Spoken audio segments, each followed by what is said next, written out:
Ubusobanuro bw'izina Isabella. Isabella ni izina ry'abana b'abakobwa cyangwa se rihabwa abantu b'igitsina gore.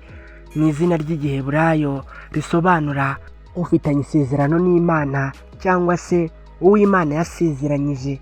Rino zina Isabella riva ku izina Isabel naryo riva kuri Elisheba cyangwa se Elizabeth. Rino zina Elizabeth ni izina ryakunzwe cyane hagati y'ikinyejana cya 17. Elizabeth ni izina ryakunzwe cyane mu ndimi zitandukanye, cyane cyane mu Gitaliyani, Icyesipanyolo ndetse n'Icyongereza.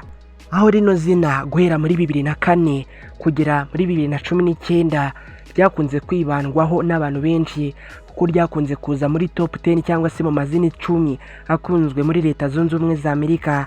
Kandi nanone no muri 2024 ryakomeje kuyobora ayandi mazina kubera yuko ryari riri ku mwanya wa 7 mu mazina akunzwe muri Leta Zunze Ubumwe za Amerika.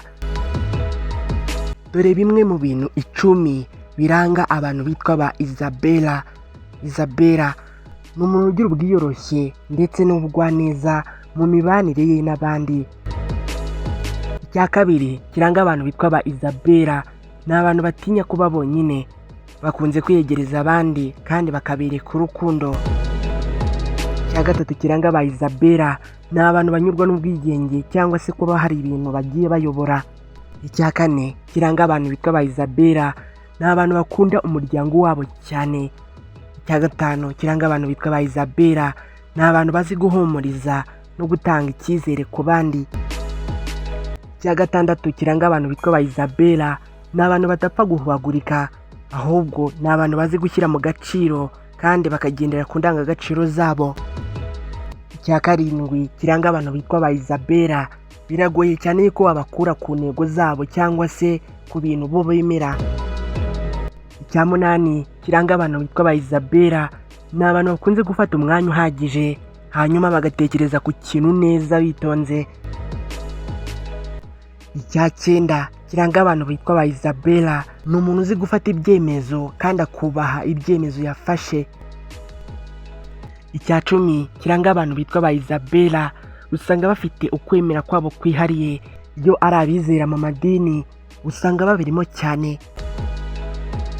Amwe mu mabara ba Isabella bakunda harimo umuhondo werurutse, hakabamo umweru ndetse n'ibara ry'ubururu. Imyuga ba Isabella bakunze gukunda harimo kuba abahanzi, abafashamyumvire, abayobozi mu myizerere, abantu bafasha abandi, abanyamakuru, abatanga ubutumwa cyangwa se abavuga ubutumwa, abakora mu nzu z'imyambaro ndetse n'abashushanyi b'imideri. Wowe witwa Isabella uzi cyangwa uturanye na Isabella, mwifurije kugira ibihe byiza. Niba uri mushya hano ntiwibagirwe gukora subscribe. Njye nitwa Aimable Niyongira, munyemerere duhure ubutaha.